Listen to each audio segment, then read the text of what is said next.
पढ़ने जा रहे हैं टेंसेस के बारे में। ठीक है, लास्ट क्लास में मैंने बताया कि स्केलर वेक्टर टेंसेस की क्या क्या होता है और टेंसेस की जरूरत क्यों पड़ी।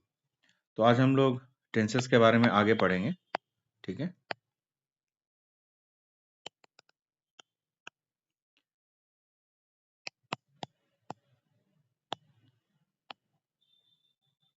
अब देखते हैं हम लोग कि जो टेंसेस है वो क्या है, क्यों जरूरत है, कैसे जैसे मैंने लास्ट क्लास में बताया। तो मैं एक बार फिर से बता दूं कि कोई भी फिजिकल लॉज, अगर कोई भी फिजिकल लॉज है तो वो फिजिकल लॉज जो होगा वो आपको इंडिपेंडेंट होना चाहिए किसी भी कोऑर्डिनेट सिस्टम से। So any physical laws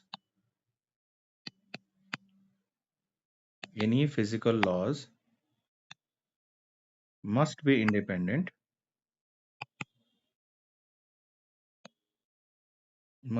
independent of any particular coordinate system। किसी भी कोऑर्डिनेट सिस्टम से इंडिपेंडेंट होना चाहिए। ये जरूरी है कि फिजिकल लॉज जो है कोऑर्डिनेट सिस्टम पे इंडिपेंडेंट होना चाहिए। अब इसी वजह से, है ना, हमें जो है टेंसेस का it led to tenses. Now जब हम बोलते हैं इट लेड टू टेंसेस का मतलब क्यों, क्योंकि ये जो इसका यूज है, इसका जो हमारा यूज है वो कहाँ कहाँ है। देखिए, पहला, जैसे हम लोग पढ़ते हैं फिजिक्स में, हायर फिजिक्स में जब पढ़ेंगे तो उसमें होगा जनरल थ्योरी ऑफ रिलेटिविटी में, दूसरा इसका यूज कहाँ है, हम लोग आगे हायर फिजिक्स में पढ़ेंगे डिफरेंशियल जियोमेट्री में। तीसरा इसका यूज कहाँ है, मैकेनिक्स में भी यूज होता है, जहां हमने स्ट्रेस टेंशन स्ट्रेन टेंसर की बात की थी। उसी तरह से इलास्टिसिटी में।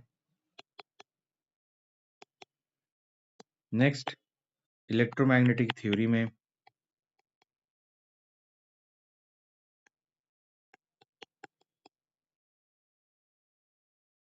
और सिक्स्थ, हाइड्रोडायनेमिक्स में। इसी तरह और भी एग्जांपल्स हैं फिजिक्स के, ब्रांचेस ऑफ फिजिक्स में, जहां हमारा ये सब यूज होता है। अब आगे देखते हैं। अब चलते हैं हम लोग स्पेस ऑफ एन डायमेंशन में। क्या होता है स्पेस ऑफ एन डायमेंशन, इसको जरा हम लोग समझ लेते हैं पहले, क्या होता है ये। ठीक है, जैसे हमें पता है कि एक थ्री डायमेंशनल कोऑर्डिनेट सिस्टम में अगर कोई पॉइंट P है तो इसको 3 नंबर से हम लोग इसको रिप्रेजेंट करते हैं। थ्री डायमेंशन में क्या होता है, a point is represented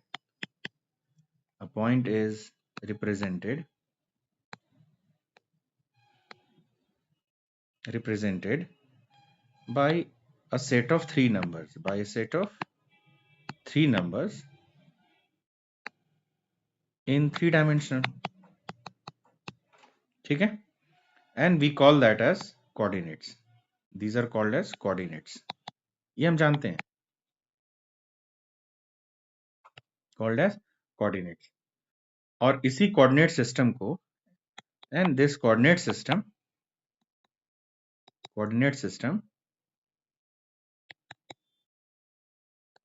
is called as a frame of reference।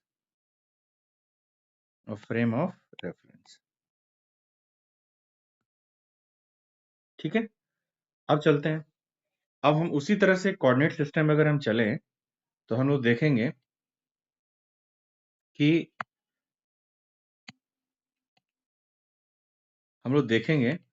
जो हमारा जो तीन तरह का कोऑर्डिनेट सिस्टम हम लोग जानते हैं, जैसे क्या, एक्स वाई जेड, ठीक, रो फाई जेड, और आर थीटा और फाई।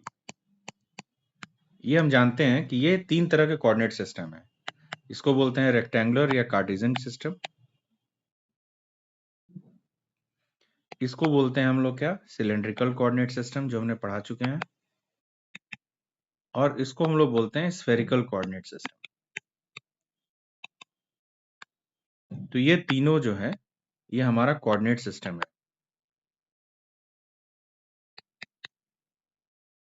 ठीक, अब आगे चलते हैं। तो उसी तरह से अगर हमारा ये 3 डायमेंशनल में है, अगर हमारा उसी तरह से n डायमेंशनल स्पेस होगा, अगर 3 डायमेंशनल की जगह n डायमेंशनल स्पेस हो जाएगा, तो उस n डायमेंशनल स्पेस में हमारा कोई पॉइंट अगर रिप्रेजेंट करना है, पॉइंट P जैसे, अब पॉइंट P क्या होगा, रिप्रेजेंट कैसे करोगे इन n डायमेंशनल में, कैसे रिप्रेजेंट करेंगे हम, देखते हैं कैसे लिखेंगे इसको। हम लोग लिखेंगे that point P is nothing but will be represented by n numbers, यानी कि n कोऑर्डिनेट, जैसे x1, x2, x3, और ये कहां तक जाएगा, xn तक। जैसे थ्री डायमेंशनल में हमारा, इन 3 डायमेंशनल अगर इसको स्पेसिफिक केस ले, तो 3 डायमेंशनल में क्या था हमारा, x1 x था, x2 क्या y था, और x3 हमारा z था। लेकिन अगर n डायमेंशनल होगा तो हमें x1 x2 x3 xn तक पॉइंट से रिप्रेजेंट करना होगा, और कोई भी पॉइंट हम ले रहे हैं n डायमेंशनल सिस्टम में। ठीक, अब आगे चलते हैं। उसी तरह से हमारा जो है एक समेशन सिस्टम क्या होता है, समेशन हम लोग जानते हैं, समेशन क्या होता है। अगर कोई एक्सप्रेशन हमारा ऐसे लिखा हुआ है, जैसे कि फॉर एग्जांपल अगर हमारा कोई एक्सप्रेशन लिखा हुआ है a1 x1 plus a2 x2 plus a3 x3 till an xn, तो इसको हम लोग क्या लिखते हैं, इसको हम लिखते हैं ना, summation of over i is equal to 1 to n aj xj, या सिंपली हम लोग कभी कभी इसको समेशन ना लिखकर, ये वाला वेरिएबल ना लिखकर, हम लोग सिंपली इसको लिख देते हैं aj xj। अगर हम लोग इसको ऐसे लिख भी देते हैं सिंपली, तो इसका मतलब है कि it is summed over j। ठीक है, अब देखते हैं इसमें, एक होता है इसमें जब हम लोग इस तरह से इंडेक्स लगाते हैं, तो एक बोलते हैं फ्री इंडेक्स, एक बोलते हैं हम लोग फ्री इंडेक्स। ये फ्री इंडेक्स क्या होता है, index which occurs only once, which occurs only once, एक बार आता है बस। ठीक है, और डमी इंडेक्स का क्या मतलब होता है, एक होता है डमी इंडेक्स या अम्ब्रेल इंडेक्स, इसका टर्मिनोलॉजी आपको याद रखना होगा। An index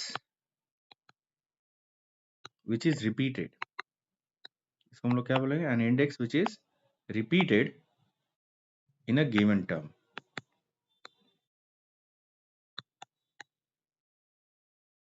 N index which is repeated in a given term.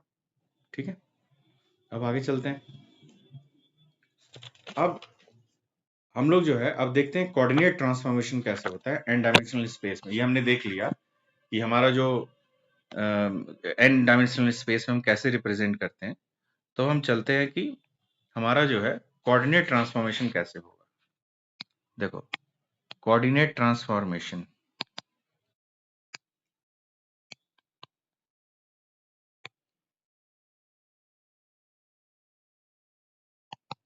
Coordinate transformation कैसे होगा, कोऑर्डिनेट ट्रांसफॉर्मेशन।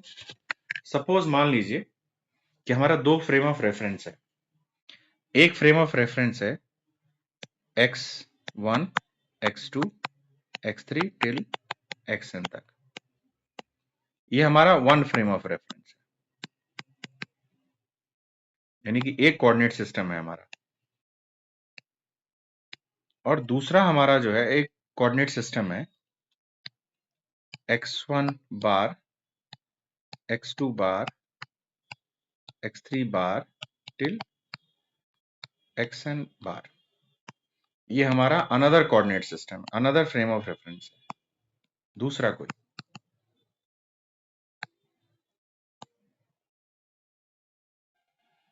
ठीक, अब इसका मतलब कि अगर इन दोनों कोऑर्डिनेट सिस्टम को रिलेट करना है, अगर रिलेट करना है, तो ऑब्वियस सी बात है हमारे रिलेशन में जैसे इसमें n टर्म्स है, इसमें भी n टर्म्स है, इसका मतलब there will be how many, there will be n independent relation. इनको जोड़ने के लिए कितने होंगे, n इंडिपेंडेंट रिलेशंस होंगे, रिलेशंस, है ना, between the two coordinate system, between the two coordinate system.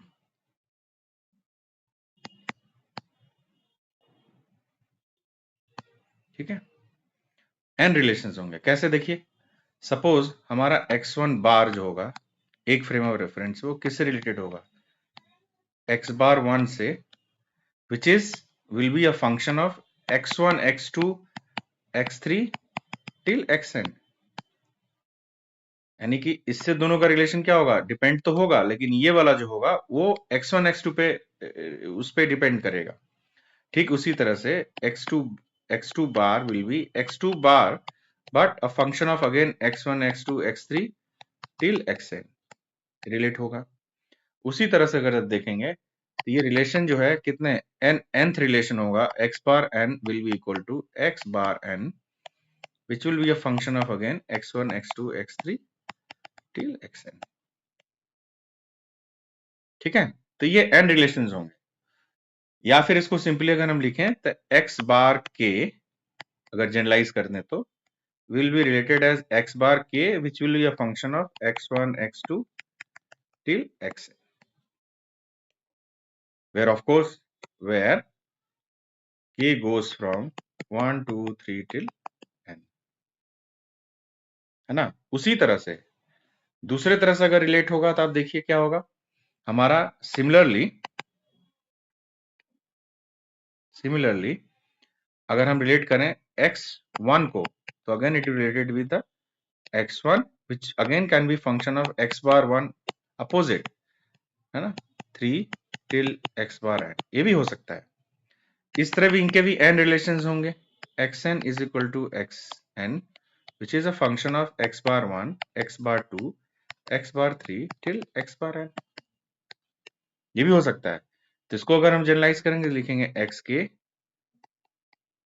is equal to xk function of x bar 1 x bar 2 till x bar n, ये भी हम लिख सकते हैं। ठीक है, तो आप देखिए हमने क्या देखा कि n रिलेशंस होंगे अगर दो फ्रेम ऑफ रेफरेंस हैं n डायमेंशन स्पेस में, तो उसको रिलेट कर सकते हैं कैसे, जो है कैसे कोऑर्डिनेट रिलेशंस इनको लगा के, कोऑर्डिनेट ट्रांसफॉर्मेशंस लगा के हम दोनों फ्रेम ऑफ रेफरेंस को रिलेट कर सकते हैं। और दोनों फ्रेम ऑफ रेफरेंस को अगर n डायमेंशन स्पेस है तो n नंबर ऑफ रिलेशंस होंगे, ये हमने भी देखा। अब हम चलते हैं आगे, तो इसमें आपको समझना होगा कि कॉन्ट्रावेरिएंट और कोवेरिएंट वेक्टर्स क्या होते हैं, पहले ये देखा जाए। देखिए जैसे हमने बताया वेक्टर भी एक तरह का टेंसर है ऑफ रैंक 1। ठीक है, तो पहले हम देखते हैं कि कॉन्ट्रावेरिएंट एंड कोवेरिएंट, ये वर्ड समझना जरूरी है। वेक्टर्स क्या होता है, अगर मैं वेक्टर्स बोल रहा हूं तो ऑब्वियसली मैं बात कर रहा हूं of course tensor of rank 1 की बात कर रहा हूं। ठीक है, तो अगर आप वेक्टर्स की तरह अगर समझ जाएंगे, वेक्टर्स में वही चीज हम लोग जनरलाइज कर देंगे टेंसर्स ऑफ हायर ऑर्डर या हायर रैंक के लिए भी। ठीक है, चलते हैं तो वेक्टर्स में समझते हैं क्या होता है। अगर मान लीजिए if there are n quantities, physical quantities, if there are n quantities, ठीक है, कैसे, a1 a2 a3, जरा ध्यान समझिएगा, till an in one coordinate system, in one coordinate system। ठीक है, एक कोऑर्डिनेट सिस्टम में हमारे पास n क्वांटिटीज है, और वो कोऑर्डिनेट सिस्टम कैसे रिप्रेजेंट कर रहे हैं, x1 जैसे ऊपर किया था x3 टिल xn, यानी n डायमेंशनल स्पेस में, is related to, if this is related to, जैसे ऊपर हमने कोऑर्डिनेट ट्रांसफॉर्मेशन किया, another set of quantities, another set of n quantities, a1 bar a2 bar a3 bar till an bar, और ये किस में होंगे, इन another set of in another set of coordinate system, in another set of coordinate system। अब वो another set of coordinate system क्या होगा, जैसे हमने ऊपर बताया, क्या होगा, x1 बार, x2 बार, ठीक है, x3 बार टिल xn बार, ठीक है। अब देखिए, अगर ये दोनों कोऑर्डिनेट सिस्टम और दोनों ये फिजिकल ये क्वांटिटीज हैं अलग अलग सेट ऑफ कोऑर्डिनेट सिस्टम में, तो उनका ट्रांसफॉर्मेशन इक्वेशन होता है, and they are related by the transformation equation, they are related by the transformation equation।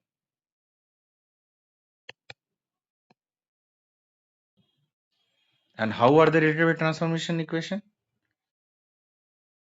ध्यान दीजिएगा, पहला क्या था अनदर सेट ऑफ ट्रांसफॉर्मेशन में, कि कोई भी एक फिजिकल क्वांटिटीज, लेट अस से a bar p will be related as summation over q is equal to 1 to n, ठीक, del x bar p with respect to del x q a q। अब ध्यान दीजिएगा, where of course p goes from 1 to 3 till n। अब ध्यान दीजिएगा, यहां पर p है, यहां पर p है, यहां बार है, ऊपर में बार है, ये बार ऊपर दिख रहा है, उसी तरह से यहां ऊपर बार है, इसके रिस्पेक्ट में इसको डिफरेंशिएट करेंगे।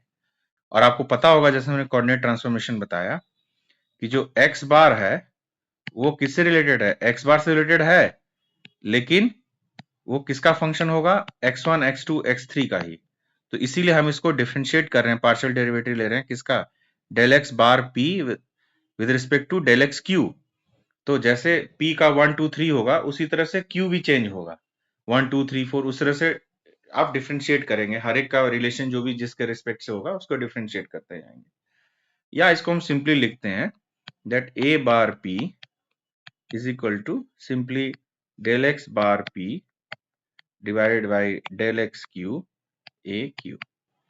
याद करने का तरीका क्या है, कि देखिए जब p ऊपर है और ये बार है, तो ये बार ऊपर रहता है और p भी ऊपर रहता है, ये इंडेक्स, और q यहां पर है तो q यहां नीचे चला जाएगा, ठीक है। इसको बोलते हैं ऑल दिस कंपोनेंट्स, इसको जो कंपोनेंट्स होंगे, इनको जो कंपोनेंट्स इनके निकलेंगे, जो भी ए बार 1 ए बार 2 ए बार 3 जो भी कंपोनेंट्स होंगे, they are called components are called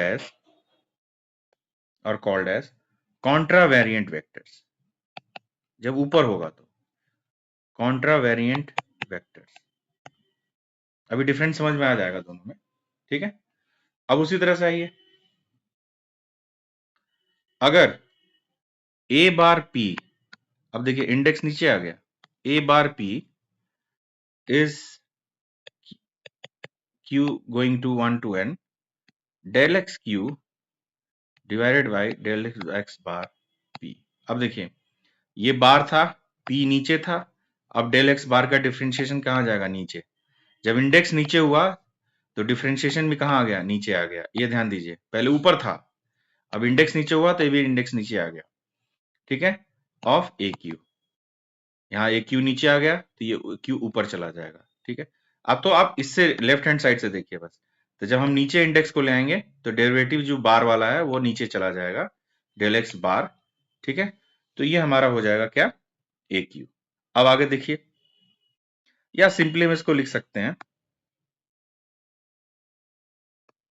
simply इसको हम लिख सकते हैं that A bar P is equal to simply del X Q upon del X bar P, है ना, ए क्यू। ये हो गया, अभी बताने की जरूरत नहीं है, जैसे ही नीचे आ गया तो इसको हम बोलेंगे कोवेरिएंट वेक्टर, या जैसे मैंने बताया, क्या बताया, कि कोवेरिएंट टेंसर भी, लेकिन covariant tensor of first order. और फर्स्ट ऑर्डर क्यों? क्योंकि वेक्टर जो है एक तरह का टेंसर होता है ऑफ फर्स्ट ऑर्डर। ठीक है, अब हमारा सिर्फ फर्स्ट ऑर्डर तक का था, अब हम इसको जनरलाइज कर देते हैं, जैसे second order, third order, fourth order. तो जैसे हमने फर्स्ट ऑर्डर में कर लिया, तो अब हम इसको जनरलाइज करते हैं। किसमें जनरलाइज करेंगे हम लोग? अब हम लोग चलते हैं किसमें? अब हम लोग चलेंगे कि टेंसर्स में जब हायर ऑर्डर्स में होगा तो कैसे करते हैं। इसको हम लोग बोलेंगे Contra variant, covariant and mixed tensors. Mixed tensors, ठीक है। अब क्या है, वहां पर n क्वांटिटीज थे, अब यहाँ पर सपोज सेकेंड ऑर्डर लेना तो लेट अस से n स्क्वायर क्वांटिटीज है, यहाँ पे n स्क्वायर क्वांटिटीज, और उसको हम नाम देंगे, एक इंडेक्स नहीं लगेगा, अब यहाँ दो इंडेक्स लगेगा रिप्रेजेंट करने के लिए। किसमें? सेम उसी तरह से x1 x2, किसमें? xn में। और हमको निकालना है ट्रांसफॉर्मेशन किससे? उसी तरह से in another another coordinate system, in another coordinate system there exist n square quantities, है ना, a बार पी आर। अब देखिए इंडेक्स अलग अलग हो गया, यहाँ क्यू एस है, यहाँ पी आर हो गया, ठीक है। एंड रिलेटेड बाय द, कैसे क्या होगा यहाँ पर?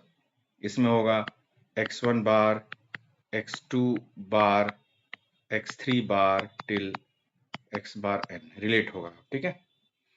अब आगे चलते हैं, तो इसका जब ट्रांसफॉर्मेशन होगा, अब ध्यान दीजिएगा जैसे हमने फर्स्ट में किया था रिलेट कीजिएगा। सपोज हमें रिलेट करना ए बार पी आर, अभी हम कॉन्ट्रावेंट ले रहे हैं, देखिए ऊपर में है, तो हमने क्या बताया था, समेशन ऑफ कोर्स होगा किस पे?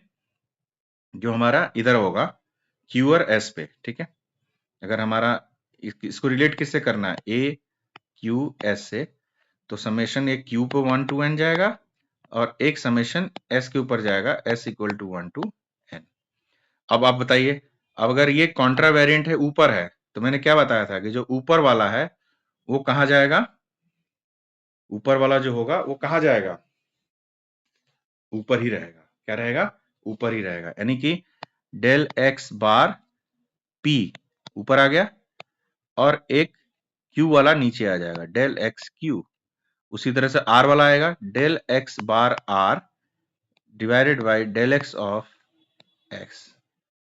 अब ध्यान दीजिए, यहां पर पी आर ऊपर है, यहां भी पी आर ऊपर है, तो इसको हम लोग बोलेंगे क्या? Contra variant. इसको बोलेंगे हम लोग, जैसे पिछला वेक्टर में लिए थे ना, Contra variant tensor of second order हो गया ये, क्योंकि इसमें दो इंडेक्स यूज हो रहा है, ठीक ना। उसी तरह से कोवेरिएंट अगर लेना है हमें, अगर हमें कोवेरिएंट लेना है तो सिंपल है, कोवेरिएंट हम क्या करेंगे? ए बार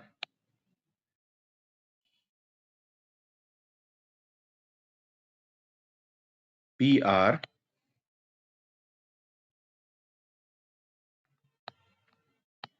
नीचे आ गया तो हम लोग इसको नीचे ले लेंगे, समेशन 2 होगा, उसके बाद del by del X bar P, और यहाँ हो जाएगा डेल एक्स क्यू, ऊपर चला जाएगा ये डेल एक्स एस, और ये डेल एक्स बार आर, यहाँ देख रहे हैं पी आर ये नीचे आ गया, ठीक है।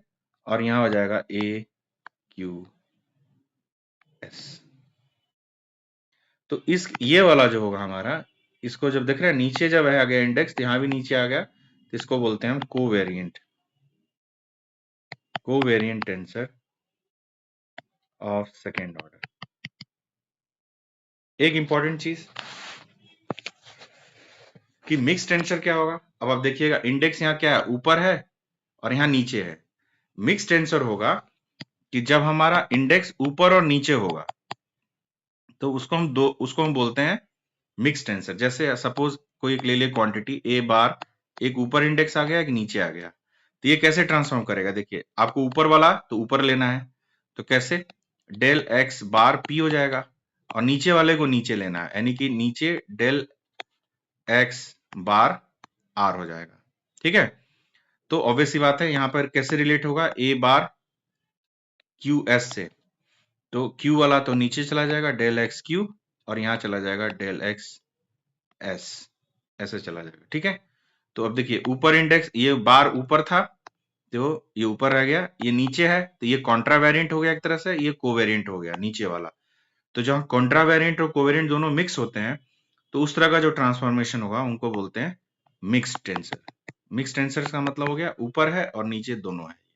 ठीक है, आगे चलते हैं। एक स्पेशल तरह का टेंसर होता है जिसको हम लोग बोलते हैं क्रोनेकर डेल्टा। बड़ा इंपॉर्टेंट है ये, क्रोनेकर डेल्टा।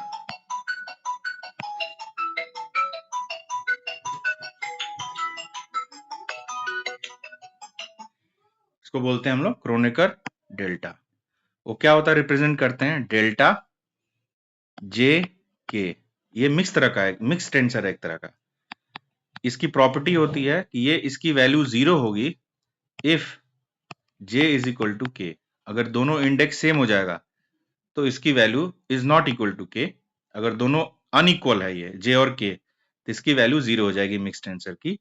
और इसकी वैल्यू इक्वल टू 1 होती है इफ दोनों index is same, j equal to k। यानी कि j और k जब बराबर होगा तो एग्जिस्ट करेगा, और j not equal to k होगा तो ये एग्जिस्ट नहीं करेगा। ठीक है, इसको बोलते हैं हम लोग, है ना, मिक्स टेंसर। ये है कुछ नहीं है, ये this is nothing but mix tensor of rank 2। ठीक है, अब लोग नेक्स्ट क्लास में क्या करेंगे, अब थोड़ा एग्जांपल्स करेंगे तो ज्यादा समझ में आएगा।